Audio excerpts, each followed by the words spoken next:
नमस्कार। आज के इस खास एक्सप्लेनर में हम एक ऐसी इन्वेस्टिगेटिव जर्नी पर निकलने वाले हैं जो इतिहास, रहस्य और जियोपॉलिटिक्स यानी भू राजनीति से भरी हुई है।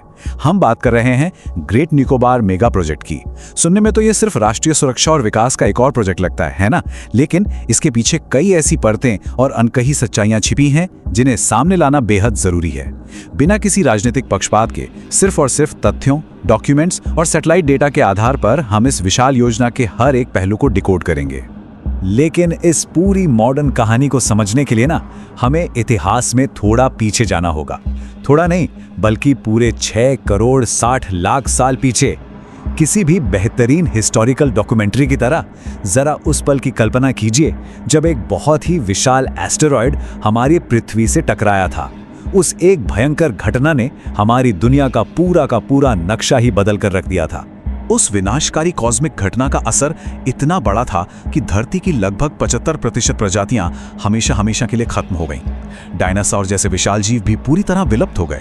लेकिन दिलचस्प बात यह है कि एक बेहद खास जीव ऐसा भी था जिसने उस महाप्रलय को भी मात दे दी। उसके बाद आने वाले बर्फीले युग, महाद्वीपों के खिसकने और भयंकर जलवायु परिवर्तनों के बावजूद वो जीव आज भी हमारे बीच मौजूद है।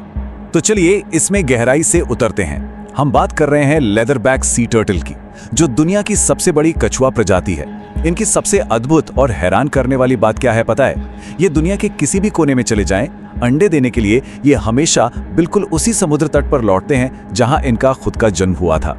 ये एक तरह का इनबिल्ट जीपीएस है। भारत में ग्रेट निकोबार द्वीप का गलाथिया बे इन प्राचीन जीवों का सबसे बड़ा नेस्टिंग ग्राउंड है। लेकिन आज लाखों सालों से बिना रुके चला आ रहा ये प्राकृतिक चक्र एक बहुत ही गंभीर खतरे में है। और ये खतरा कहीं और से नहीं बल्कि आधुनिक दुनिया के विकास योजनाओं से आ रहा है। अगर हम इस प्रस्तावित मेगा प्रोजेक्ट के ब्लूप्रिंट पर नजर डालें तो इसके 4 बहुत ही विशाल हिस्से हैं। पहला, एक अंतर्राष्ट्रीय कंटेनर टर्मिनल। दूसरा, सेना और सिविलियंस दोनों के इस्तेमाल के लिए एक डुअल पर्पस एयरपोर्ट। तीसरा, 450 मेगावाट का पावर प्लांट। और चौथा, लाखों लोगों के लिए एक बहुत बड़ी कमर्शियल टाउनशिप। मतलब ये कोई छोटा मोटा प्रोजेक्ट नहीं है, ये लिटरली एक पूरे के पूरे द्वीप का भूगोल हमेशा के लिए बदलने की तैयारी है। अब सवाल उठता है कि इस प्रोजेक्ट के पीछे आधिकारिक सरकारी तर्क आखिर है क्या?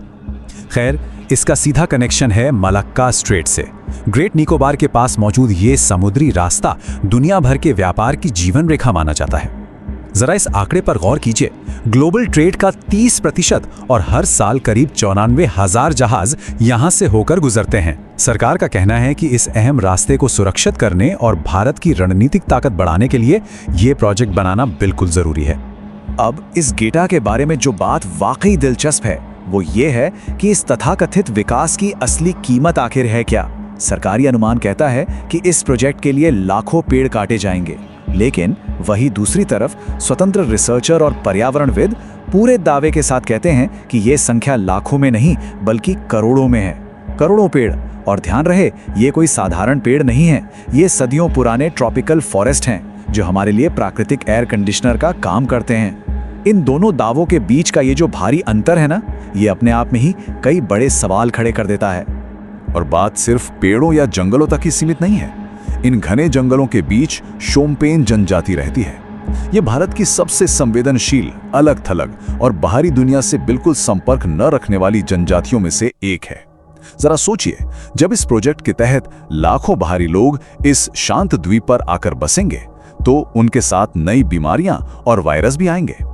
एक ऐसी जनजाति जिसका बाहरी दुनिया से कभी कोई संपर्क ही नहीं रहा, उनके शरीर में इन नई बीमारियों से लड़ने की बिल्कुल कोई इम्यूनिटी नहीं होती। इस खतरे की गंभीरता को समझने के लिए हमें एक बार फिर इतिहास के पन्नों को पलटना होगा। याद कीजिए, 1492 में जब यूरोपियन लोग पहली बार अमेरिका पहुंचे थे तो वे अपने साथ बिल्कुल नई तरह की बीमारियां ले गए थे। 1500 और 1600 के दशक में इन बीमारियों ने वहां के मूल निवासियों यानी नेटिव अमेरिकन्स में सच में तबाही मचा दी थी, क्योंकि उनके पास इनसे बचने की कोई इम्यूनिटी ही नहीं थी। आज बिल्कुल वैसा ही डर शोम्पेन जनजाति के लिए भी जताया जा रहा है। मतलब ये सिर्फ पर्यावरण का मुद्दा नहीं है, ये एक बहुत बड़ा मानवीय और सांस्कृतिक संकट है। इसी के साथ हमारी इस इन्वेस्टिगेशन में एक बहुत बड़ा रहस्य भी जुड़ जाता है। देखिए, जो एनवायरमेंटल इम्पैक्ट असेसमेंट यानी पर्यावरणीय प्रभाव आकलन होता है, उसे पूरा करने में आमतौर पर कई महीने या सालों लग जाते हैं। लेकिन इस प्रोजेक्ट के लिए उसे रहस्यमयी तरीके से महज कुछ ही दिनों में पूरा कर लिया गया। और जब उन रिपोर्ट्स की गहराई से जांच की गई तो एक बहुत ही चौंकाने वाला सवाल सामने आया, आखिर कोरल रीफ्स कहाँ गए? जी हाँ, आपने सही सुना। पुराने आधिकारिक नक्शों में जिन कोरल रीफ्स को बिल्कुल साफ तौर पर दिखाया गया था, वे हालिया प्रोजेक्ट दस्तावेजों से अचानक से गायब हो गए। और मजे की बात तो यह है कि इन्हीं नए दस्तावेजों का इस्तेमाल प्रोजेक्ट की फाइनल मंजूरी लेने के लिए किया गया है। ये जो विसंगति है, ये वाकई हैरान करने वाली है। अब सवाल ये है कि क्या ये महज एक कागजी लापरवाही थी या फिर पर्यावरण मंजूरी पाने के लिए नक्शे में जानबूझकर किया गया कोई रणनीतिक बदलाव? और ये बात बहुत ही शानदार तरीके से दर्शाती है कि वैज्ञानिक समुदाय इस पूरे मामले पर क्या सोचता है। जब सरकार की तरफ से ये प्रस्ताव दिया गया कि जो कोरल रीफ्स बच गए हैं उन्हें बस दूसरी जगह शिफ्ट कर दिया जाएगा, तो समुद्री वैज्ञानिकों ने इसे सीधा साइंटिफिक मैडनेस यानी वैज्ञानिक पागलपन करार दिया। देखिए, कोरल रीफ्स कोई घर का फर्नीचर तो है नहीं कि उठाकर कहीं और रख दिया। इन्हें एक जगह पर पनपने और पूरा इकोसिस्टम बनाने में सदियां लग जाती हैं। इन कोरल रीफ्स के अलावा ये पूरा का पूरा द्वीप यूनेस्को द्वारा घोषित एक बायोस्फीयर रिजर्व है। यहाँ निकोबार ट्री श्रू और लॉन्ग टेल्ड मकाक जैसे बेहद दुर्लभ जीव पाए जाते हैं जो पूरी धरती पर और कहीं नहीं मिलते। ये एक बहुत ही अनूठा और नाजुक इकोसिस्टम है जो अब पूरी तरह से तबाही के कगार पर खड़ा है। लेकिन आइए एक बार फिर से उस सबसे बड़े दावे पर चलते हैं जिसके नाम पर यह सब कुछ किया जा रहा है, यानी राष्ट्रीय सुरक्षा। तो आधिकारिक दावा यह है कि ग्रेट निकोबार मलक्का स्ट्रेट में चीन को रोकने के लिए सबसे बेहतरीन चोक पॉइंट है। सुनने में काफी सॉलिड लगता है ना? लेकिन भू राजनीतिक विशेषज्ञों का यथार्थवादी शोध कुछ और ही कहानी बयां करता है। उनका मानना है कि मलक्का स्ट्रेट का असली चोक पॉइंट सिंगापुर और मलेशिया के पास है, जो ग्रेट निकोबार से काफी दूर है।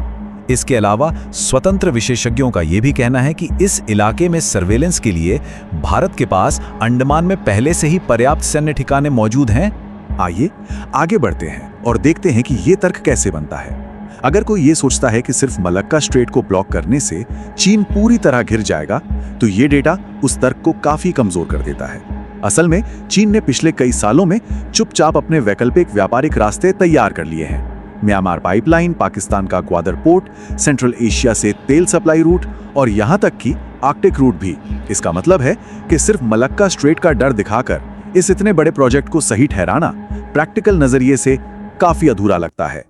तो यहाँ सबसे अहम बात यह है कि अगर राष्ट्रीय सुरक्षा ही इसका एकमात्र कारण नहीं है, तो प्रोजेक्ट के दस्तावेजों में असल में लिखा क्या है? जब इन पेपर्स की बहुत गहराई से जांच की गई तो उसमें कमर्शियल टाउनशिप के तहत रिजॉर्ट्स, कैसीनो, एडवेंचर स्पोर्ट्स और एंटरटेनमेंट जोन बनाने का जिक्र मिलता है। अब यहाँ एक बहुत ही क्रिटिकल सवाल खड़ा होता है, क्या ये प्रोजेक्ट वाकई देश की सुरक्षा के लिए है या फिर इसके पीछे बड़े कॉरपोरेट और व्यावसायिक हित छिपे हुए हैं? देखिए, आज हम सैटेलाइट ट्रूथ के युग में जी रहे हैं। ये वो दौर है जहां सच्चाई को फाइलों के ढेर में दफनाया नहीं जा सकता। आधुनिक तकनीक की मदद से आज कोई भी इंसान दस्तावेजों, नक्शों और पर्यावरणीय दावों को इंडिपेंडेंटली क्रॉस चेक कर सकता है। लापता कोरल रीफ्स हो या कटने वाले पेड़ों की असली संख्या, सैटेलाइट डेटा आज सब कुछ बिल्कुल साफ साफ दिखा देता है। बड़े पैमाने पर पर्यावरण और भूगोल की सच्चाई को पब्लिक से छिपाना अब लगभग नामुमकिन है।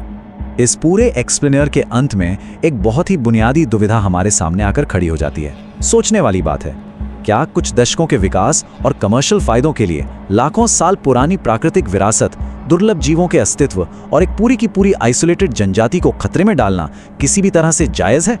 विकास की असली कीमत आखिर क्या है और ये भारी कीमत चुकानी किसे पड़ेगी? ये वो सवाल हैं जिनके जवाब केवल सरकारी फाइलों में नहीं बल्कि आने वाली पीढ़ियों के भविष्य में छिपे हैं। इस पर जरूर विचार कीजिएगा।